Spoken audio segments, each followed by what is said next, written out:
What happens when you push a beast too far? What happens when rage, power, and complete disregard for authority collide in the middle of a WWE ring? Last night on Monday Night Raw, we witnessed something that WWE officials are calling completely unacceptable and a line that should never be crossed. Bron Breakker, the most physically dominant force in WWE today, just threw away everything he's worked for in a moment of pure, unfiltered violence. And if you thought his rampage was shocking, wait until you hear what WWE just did about it. But before we break down this absolute chaos, smash that subscribe button and hit the notification bell so you never miss another moment of the most hardcore highlights in wrestling. Trust me, you're going to want to be here for what's coming next. Let me paint you a picture of what went down. Adam Pearce, WWE's general manager for Raw, walked down to that ring thinking he was in control. He had his clipboard, his suit, his authority. He thought he could manage Bron Breakker the way he manages everyone else on the roster. He was wrong. Dead wrong. Because when you're dealing with a second-generation destroyer whose family bloodline is soaked in wrestling dominance, when you're standing across from someone who views compassion as weakness and rules as suggestions, you're not in control of anything. Pearce came out to address Breakker after weeks of escalating tensions.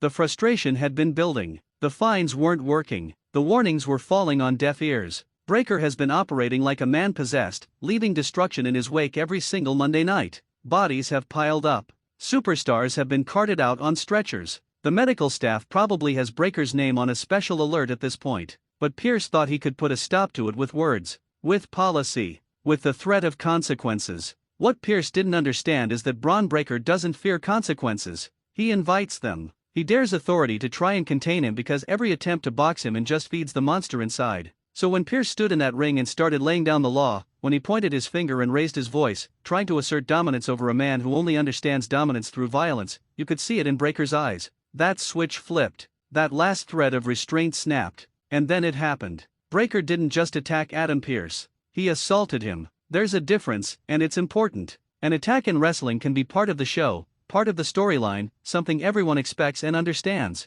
What Breakker did was cross into something darker. He grabbed Pearce by the throat and drove him into the mat with a force that made the entire arena gasp. The sound of Pearce's body hitting the canvas echoed through the building. Officials rushed the ring immediately, but Breakker wasn't done. Security tried to pull him away, and he tossed them aside like they were made of paper. The spear that followed was devastating. Not a wrestling move designed to look impressive while keeping someone safe. This was a tackle designed to break ribs, to drive the air from lungs, to send a message that nobody, not even the person in charge, is safe from Bron Breakker when he decides violence is the answer. Pearce crumpled. Medical personnel surrounded him instantly. The show went to commercial while they tended to the general manager, and when they came back, the announcers were stunned into near silence. You could hear the genuine concern in their voices. This wasn't part of the script they were given. This was real chaos unfolding in real time. Within hours, WWE released a statement that shook the entire wrestling world. Bron Breakker has been suspended indefinitely. No return date. No conditions for reinstatement.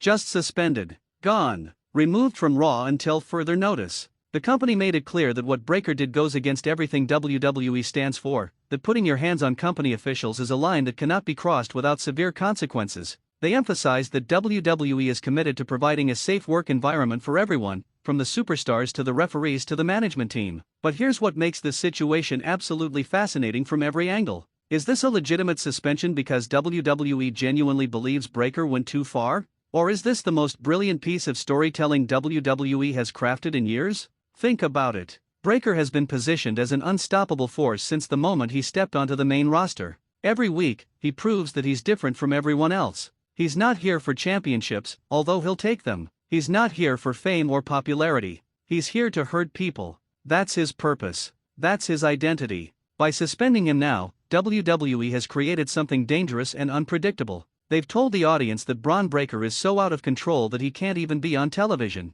He's too violent, too dangerous, too unpredictable to be contained within the normal structure of weekly programming. Do you understand how rare that is? In an era where everything is carefully planned, where every moment is designed and choreographed, WWE just told us that one man is beyond their control. One man operates outside the system. When Breakker comes back, and he will come back, the anticipation is going to be through the roof. Every week he's gone, the legend grows. Every week the roster breathes a sigh of relief that they don't have to worry about being his next victim. And every week, the audience is going to wonder when he returns and who's going to be unfortunate enough to be in his path when he does. Let's talk about what this means for WWE moving forward. Adam Pearce is not just a character on television. He's a real person who works in WWE management. He's someone's colleague, someone's friend. The storyline has now blurred the line between fiction and reality in a way that makes everything more compelling and more uncomfortable at the same time. When Pearce comes back on screen, whenever that is, he's going to have to address what happened.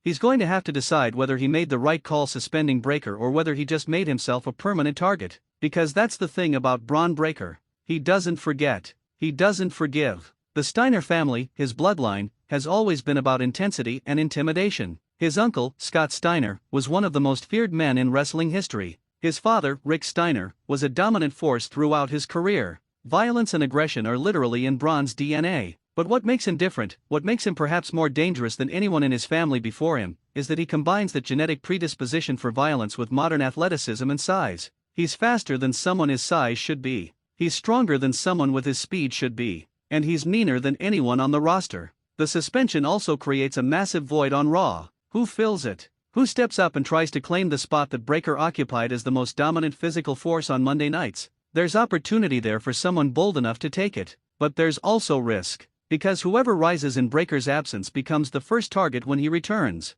Imagine being the person who benefits most from this suspension, who uses this time to build momentum and success, only to hear that music hit and see Breakker storming down the ramp with months of pent-up aggression and a singular focus on destroying the person who took his spot. Social media exploded immediately after the suspension was announced. Wrestling fans are divided right down the middle on whether this was the right call. One side argues that WWE had no choice, that allowing superstars to attack management without consequences would create chaos and undermine the entire authority structure that makes storylines possible. They point out that if Breakker can assault Pearce and get away with it, what's to stop every heel on the roster from doing the same thing whenever they don't like a decision? The other side argues that this is exactly what WWE needs. Wrestling has become too safe, too predictable, too concerned with corporate image and not concerned enough with creating those moments that make your heart race and your jaw drop. They want chaos. They want unpredictability. They want superstars who feel dangerous because that's what made wrestling must-see television in the first place. Stone Cold Steve Austin built a career on assaulting his boss.